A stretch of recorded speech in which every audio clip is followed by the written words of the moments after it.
Anong mensahe ang kailangan marinig ng mga Capricorn? Mula September 15 to 21, 2024, pwedeng nangyari na to o mangyayari pa lang. Kung hindi man para sa inyo tong magiging reading, baka para sa someone na malapit sa inyo o sa someone na kakilala nyo mismo. Baka may lumabas na gender mamaya, gawin nyo na lang energy. Masculine at feminine energy. Hindi ko alam kung anong lalabas, kung positive ba o negative ang magiging reading, depende sa kung ano mapipick up kong energy mamaya. Kung hindi man mag-resonate sa inyo to, edi i-adjust nyo na lang ang video, hanapin nyo to. Kung hindi pa rin, edi dito na. Ito ang last deck.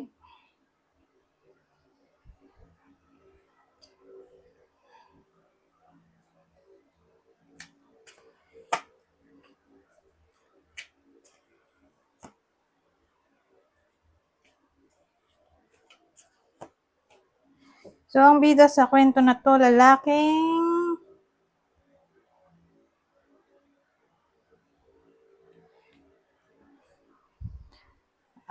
pamilyado, pero hindi siya kasal. Nagli-live-in lang sila. Okay?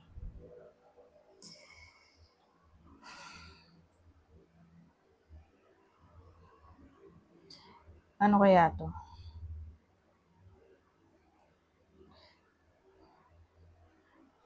Well, ang dating sa akin, yung lalaki dito, magkakaroon siya ng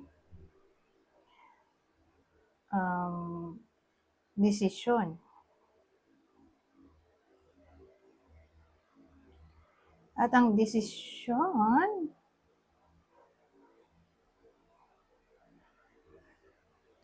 ay makipag-cooperate sa kanyang partner.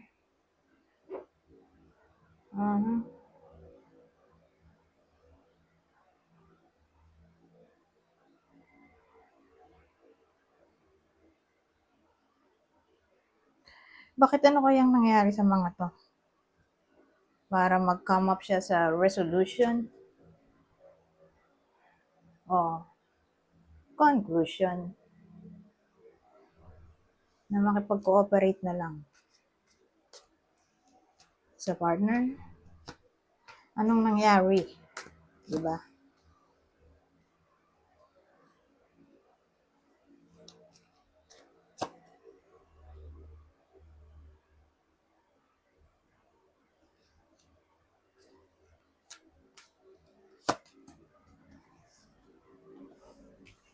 Kasi energy ulit ng lalaki. Yung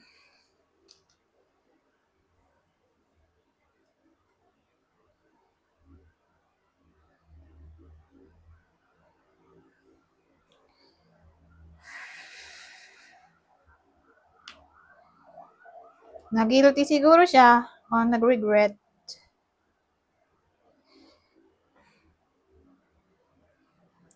Kasi siya rin yung ano parang ma-pride dito. Ayaw makipag-ayos.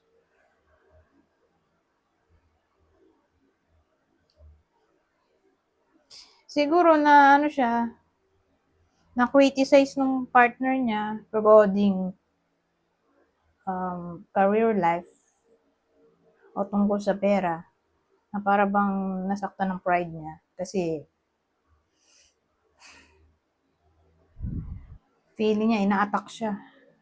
Pero ang gusto lang naman siguro ng partner dito ay constructive criticism, pero minasama nung lalaki. Pero in the end, since di naman to big deal, mukhang mapag-iisipan niya dito na makipag-cooperate na nga lang. Mapag-iisipan, magde-decide, makipag-cooperate na lang para matapos na ang problema. Wala ng gulo. Na yun nga, iti-take na lang nung lalaki yung suggestion ng babae. So again, tungkol yun sa career. Sabihin natin, dapat maaga siya pumasok. Dapat mag-ipon siya. Mga ganung bagay na ayaw niya ididikta sa kanya, yung partner. Kasi nasasaktan ng pride niya o ego. Anyways, punta tayo dito. Ay, baliktad. Hindi ko to binabasa ng baliktad.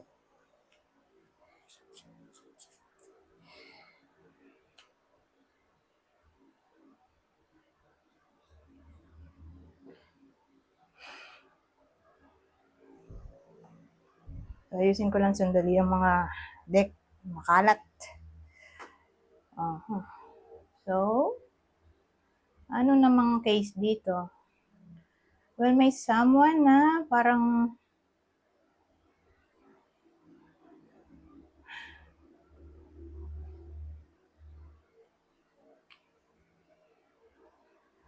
na-enlighten yata. Na-enlighten sa topic ng sarili niya. Kasi yung someone dito mukhang matagal na siyang depressed.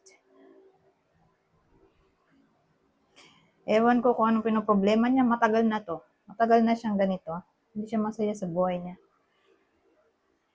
Na yun nga, ma-enlighten siya na walang ibang makakatulong sa kanya kundi sarili lang niya. Kaya siya na rin mismo ang aalis sa sitwasyon na nagpapahirap sa kanya. So, sa madaling salita, a-action siya. Gagawa siya ng paraan para umalis dun nga sa sitwasyon na toxic o solusyonan ng mga problema niya. Okay? So, may iba sa inyo na ganito ang sitwasyon, problemado. At hindi to ngayong week pa lang mangyayari, kundi nangyayari na talaga to. Para sa iba sa inyo. Sa mahaba pang oras. So, pa tayo ng dalawa. Ano naman to? Meron tayong ganito dito. Magkamukha sila. Magkamukha sila na yung buhok ko. Mukhang medusa yung buhok. Pero lalaki to. Ang weird.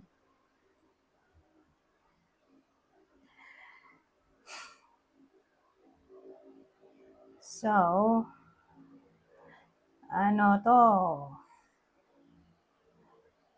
Mahihirapan yung iba sa inyo na siguro magkarugtong to. Yung problema dito ng iba sa inyo, nahirapan sila kasi makuha yung ambisyon nila, dream, wish.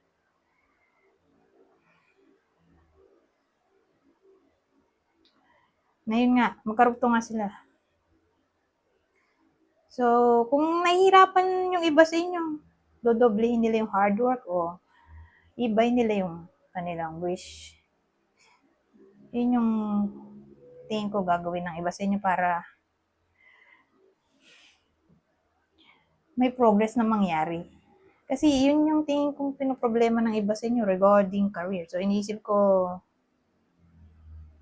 magkarugtong silang lahat no? Yung taro hanggang dito sa oracle. Na yun nga, yung lalaki, yung problemado. Puro lalaki to Yung lalaki yung problemado na parang nasita ng asawa niya. Tapos, minasama niya. Na-depress siya sa sinabi ng asawa niya. Pero constructive criticism lang naman yun. Para rin yun sa kanya. Para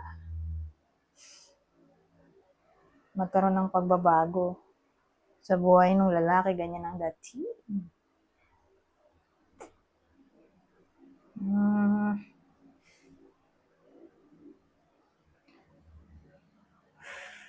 So, nagdudugtong lang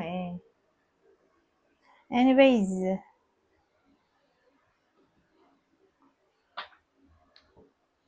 dagdagan nga natin. Dagdagan ko to. Ibang senaryo. Maiba lang ang energy. So, ngayon, may Jack of Hearts tayo. At ano to? At Joker. So, ano to?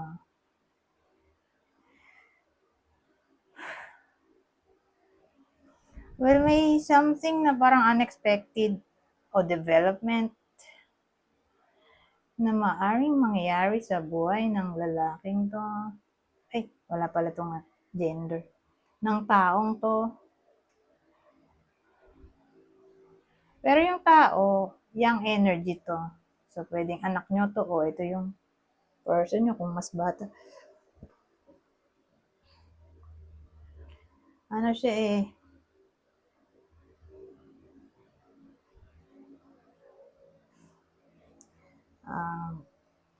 maputi o may kulay ang buhok. Kung maitim, moreno, para sa kanya to kung... Teka. Wait lang. So, maputi yung tao, di ba? O regardless na lang kung anong gender kasi nalilito rin ako. Maputi. Pero tatama lang to sa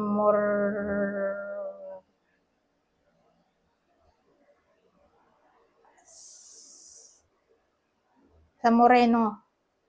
O maitim kung may kulay ang buhok niya. So again,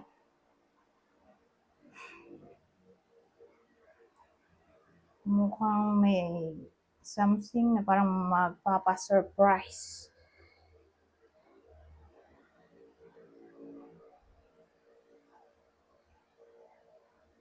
Sa iba sa inyo. So, inisip ko ano bang klase ng surprise yun.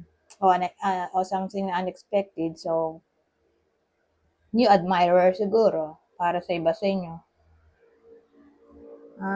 New admirer?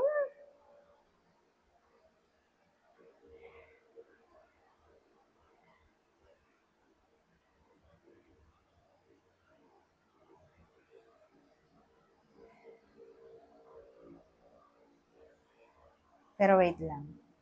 New admirer? Kaya lang mas bagets to eh. So, kung trip nyo ba yun? Basta may magkakagusto sa iba sa inyo, mas bata sa kanila.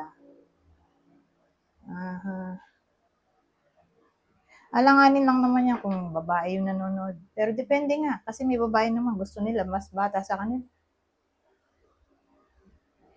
Pero overall na lang siguro, mapababae o lalaki, may magkakagusto sa kanila. Yun yung something na parang surprise, unexpected dito.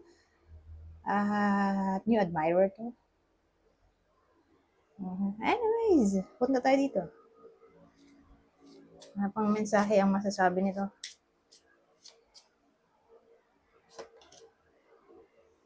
You are in co-creation with the universe.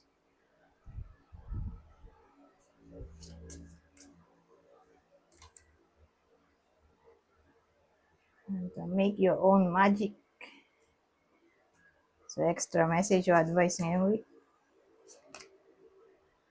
Only in the darkness can we see the stars. Anyways, hanggang dito na lang. Goodbye. For now.